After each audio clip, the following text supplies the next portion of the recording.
बीवी की खुशी बर्दाश्त नहीं हो रही पति पे, और पति की खुशी बर्दाश्त नहीं हो रही बीवी पे। कहां जा रहे हो बन के दूल्हा, बोलो। पत्नी ऐसा बोले पति से रोज, आज ये कहां आते बनठन के दूल्हा बन के कितकू चल दिए, कहां कुछ ये हाल है। अब बताओ, अरे नहा लें दो, धो लें दो, कपड़े वपड़े मन पसंद पहन लें दो, क्या फर्क पड़ रहा है। पर बर्दाश्त नहीं है। तू हमसे ज्यादा खुश कैसे है, ये तो पति पत्नी में चल रहा है कंपटीशन। तू मुझसे ज्यादा खुश कैसे रह सकता है, मेरे होते हुए तू खुश रह सकता है।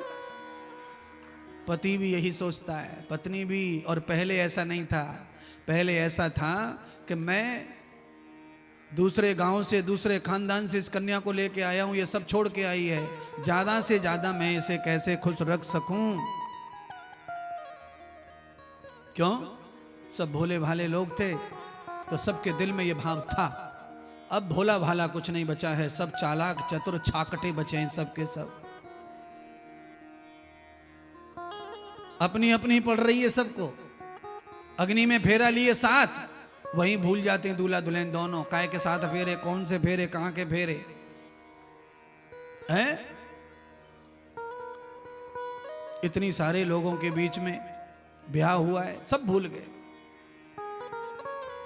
सदगुरु भगवान क्या कह रहे हैं, ये शादी ब्याह की थोड़ी बातें आ गई, क्योंकि अनसुईया माता ने एक गरीब महात्मा से विवाह किया, जिनके पास रहने को घर नहीं है। और अनसुईया ने यह जान लिया कि एक स्त्री को कैसा पति चाहिए, धनवान ना, तो कैसा पति चाहिए। तो कहा स्त्री को पतन होने से, स्त्री को पतित होने से जो हमेशा सुरक्षा दे, वो पति चाहिए स्त्री को। उसके पास क्या है, धन है, वैभव है, गाड़ी है, घोड़ा है, कोई जरूरत नहीं है।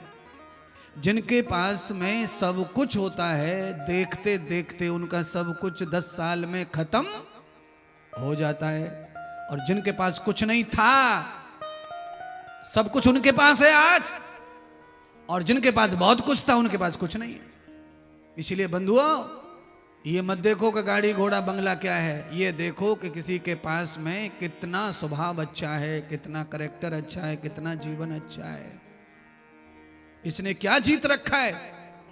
अत्रि मुनि ने 3 गुण जीत रखे, रजो गुण, तमो गुण, सतो गुण, और 3 गुणों पर विजय प्राप्त करने वाला पति मिल गया अनुसुईया को। अनुसुईया जाकर पेड़ के नीचे बैठ गई, कुछ नहीं पूछा कि आपका घर कहां है, मैं कहां रहूंगी, यहां तक अच्छा है। पर पति ने और बम फाड़ दिया ऊपर से। अत्रि मुनि ने कहा, देवी अब तुम्हें इस पेड़ के नीचे अकेले ही 11 बरस रहना पड़ेगा।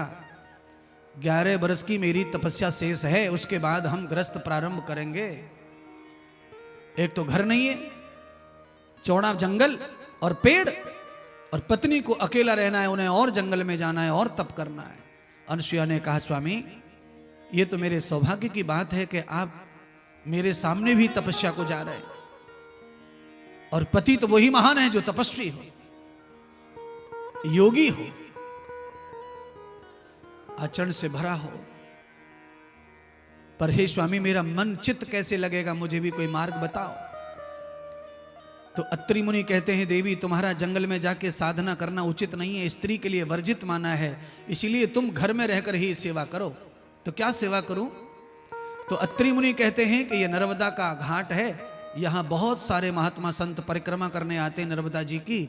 जो संत महात्मा परिक्रमा करने आते हैं उनको भोजन यापन करवाओ, उनकी सेवा करो, तुम्हें भी वही फल मिलेगा जो मुझे जंगल में जाके मिलेगा। अत्रि मुनि की आज्ञा मान करके अनुसुईया माता चूल्हा सिलगा करके भोजन पकाने लगी, और परिक्रमा में जो भी महात्मा संत जा रहे थे सबको आश्रम में रुका रही थी, सबकी सेवा कर रही थी। अकेली सुंदर स्त्री, अनेक पुरुष महात्मा, पर लक्षणम तब देवताम, उनके शरीर में मानो देवता विराजमान हो गए। उनको देखकर किसी के मन में क्या पैदा हो रहा है वो नहीं जानती, पर उनको, उनके मन में किसी को देख के केवल पैदा हो रहा है तो यही पैदा हो रहा है कि मेरा आज भाग्य है कि संत मेरे यहां पधार रहे हैं और मेरा भोजन ग्रहण कर रहे हैं। संतों की सेवा करती थी, पैर दबाती थी, गर्म पानी करना, तेल लगाना पैरों में, छाले पड़ जाए, संतों की सेवा करती, निसंकोच, कोई शर्म कोई संकोच नहीं था। क्यों? पवित्र था मन, हृदय पवित्र था। एक दिन ऐसा हो गया कि छोटे छोटे संतों की सेवा करते करते एक दिन ब्रह्मा जी के पुत्र नारद जी परिक्रमा करने के लिए पहुंच गए।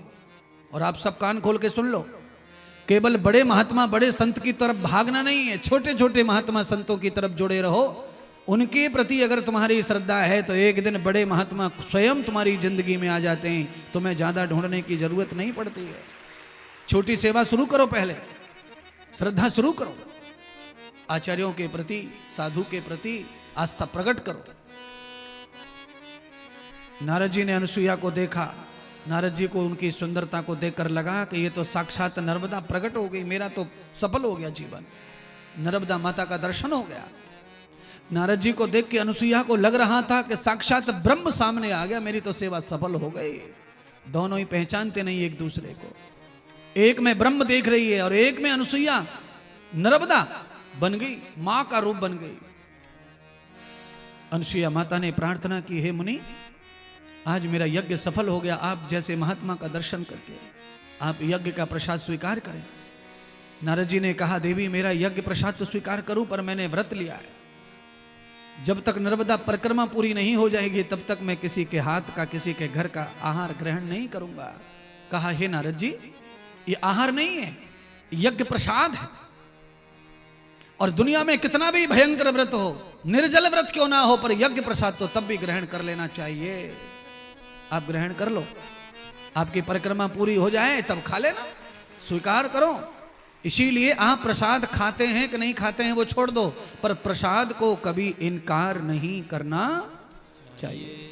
नारद जी ने दोनों हाथ पसार दिए, अनुसुईया माता ने दोनों अंजलियों को भर करके नारद जी की अंजलि भर दी और नारद जी को मानो परिक्रमा का फल प्राप्त हो गया। नारद जी फल लेकर के सीधे बैकुंठ चले गए।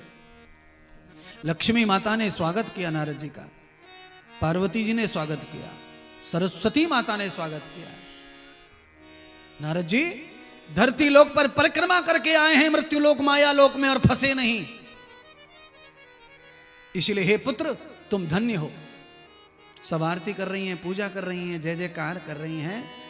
माया में बिना फंसे परिक्रमा धरती की जो पूरा कर लेता है, उससे ब्रह्मा विष्णु महेश लक्ष्मी पार्वती सरस्वती सब सम्मान करते हैं, अपने अपने लोकों में बुला बुला कर स्वागत करते हैं। ये कथा मैं इसलिए सुना रहा हूं कि तुम में से भी कोई परिक्रमा कर ले सफल संसार की, लौट के जाओगे तो ब्रह्मा क्या, विष्णु क्या, शिव क्या, सब तुम्हारा स्वागत करेंगे, बुला बुला कर न्योता देंगे, आओ हमारे यहाँ, हमारे यहाँ, हमारे यहाँ। और आज तुम उनके यहाँ जाने को तड़फ रहे हो, नहीं मिल रहा मौका। सफल बनो, कुशल परिक्रमा करो संसार की।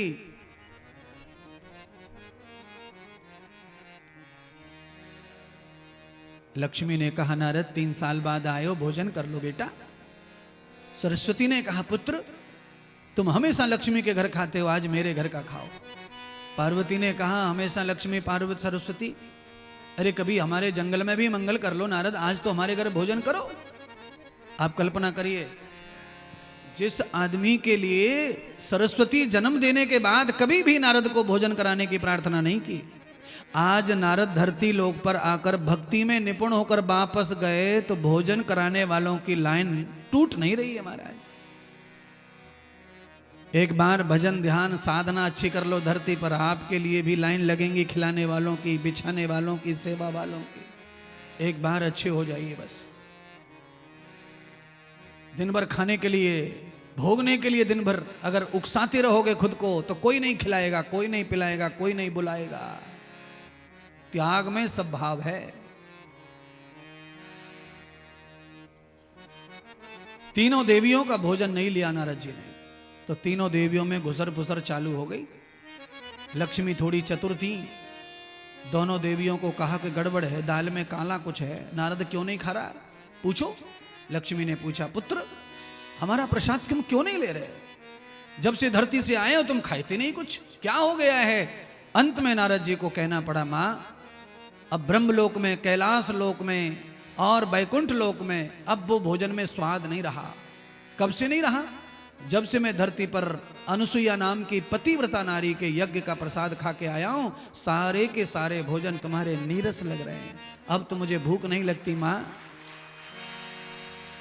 धरती पर यज्ञ करने वाली महिला के हाथ का प्रसाद ऐसा प्रसाद है, चाहे वो सूजी को हलवा ही क्यों ना हो, खुर्री रोटी क्यों ना हो, पर स्त्री का तप उसमें समाया हुआ है तो बैकुंठ की लक्ष्मी का 56 भोजन भी फेल है उसके आगे। नारद जी ऐसा कह रहे हैं। अब तो तीनों देवियां रुष्ट हो गईं अनुसुईया से। उस अनुसुईया की वजह से, उस नारी की वजह से तू हमारे भोजन नहीं कर रहा, और हमारा तो नाम काम सब फेल कर दिया उसने। और पीछे से एक और सटका दिया, माताओं धरती लोक पर तुम्हारी कोई वैल्यू नहीं कर रहा है, वहां तो अनुसुईया ही अनुसुईया हो रही है, जय जयकार। अब तो लक्ष्मी परेशान, पार्वती परेशान, हमारा सम्मान छिना लिया उस औरत ने। क्या करना चाहिए? नारद जैसा महात्मा उसके बहकावे में आ गया है तो अब कोई सामान्य आदमी उसका कुछ नहीं बिगाड़ सकता। इसीलिए तीनों देवियों ने यह सलाह कर ली कि अब तो तीनों भगवान शिव, शंकर, भोलेनाथ, नारायण और ब्रह्मा, ये तीनों ही चाहेंगे तो ही कुछ होगा, नहीं तो नहीं होगा। तीनों देवियों ने अपने पतियों को बाध्य कर दिया अनुसुईया के तप जप को बिगाड़ने के लिए। तीनों देवता धरती लोक पर आ गए, क्योंकि पत्नियों को भी नाराज करना ठीक नहीं था। पत्नियों की बात मानकर घर में शांति कर दी और धरती पर आ गए। अनुसुईया के आश्रम के सामने तीनों देवता खड़े हो गए, ब्राह्मण का भेष बना लिया, और तीनों देवताओं को देख के अनुसुईया अति प्रसन्न हो गई। और अनुसुईया जब प्रसन्न हुई तो भर करके थाली ले आई प्रसाद की। आज मेरा यज्ञ सफल हो गया, आज मेरा जीवन धन्य हो गया कि मेरे घर परलोक से ब्राह्मण पधारे हैं। ब्राह्मण को भोजन कराने का क्या फल है, तो ये अनुसुईया से सीख लो। अनुसुईया कह रही हैं कि आज मेरे घर भोजन लेने, भिक्षा करने ब्राह्मण आया है तो मेरा तो जन्म सफल हो गया। ब्राह्मण आमंत्रण करके भोजन कर ले तो बहुत अच्छी बात है, पर भिक्षा मांगने भी आ जाए तो भी अपना आप भाग्य ही मानना चाहिए। अनुसुईया ने भाग्य माना, पर ब्राह्मण नहीं थे ये तो ब्राह्मण का रूप बना के आए। भगवान विष्णु ने कहा, देवी तुम्हारा नाम सुन के आए हैं, निराश मत भेजना। महाराज आप जो चाहेंगे वो प्राप्त होगा, आप तृप्त होके जाइए, अपनी इच्छा कहो। भगवान विष्णु ने कहा, हमारी एक ही इच्छा है, चाहे तुम कच्चा खिलाओ, पक्का खिलाओ, सीधा दे दो, दाल दे दो, चावल दे दो, आटा दे दो, खीर दे दो, पूरी सब स्वीकार है, पर हमें भोजन कराते समय तुम्हारे अंग पर वस्त्र नहीं होना चाहिए। भगवान अनुसुईया के तप की परीक्षा कर रहे हैं महाराज। अनुसुईया की आंखें बंद हो गई, हे परमात्मा ये क्या लीला हो रही है। अगर मैंने वस्त्र उतार दिया तो पति धर्म चला जाएगा और मेरे द्वार से इच्छा अनुसार भोजन प्राप्त नहीं हुआ ब्राह्मणों को तो मेरा धर्म चला जाएगा, मैं क्या करूंगा। भगवान ब्रह्मा जी ने, शंकर जी ने विष्णु से कहा, महाराज ये तो गलत है, आपने क्या शर्त रख दी बिचारी के आगे, ये तो गलत है, तुम्हारी भक्ति कौन करेगा जब ऐसा परीक्षा करोगे तो। शंकर भगवान और ब्रह्मा को समझाया नारायण ने, भक्त की परीक्षा होनी ही चाहिए, और भक्त अगर समर्पित नहीं है तो वो भक्त नहीं है, स्वार्थी है। इसलिए हे ब्रह्मदेव आगे सब लीला अच्छी हो जाएगी।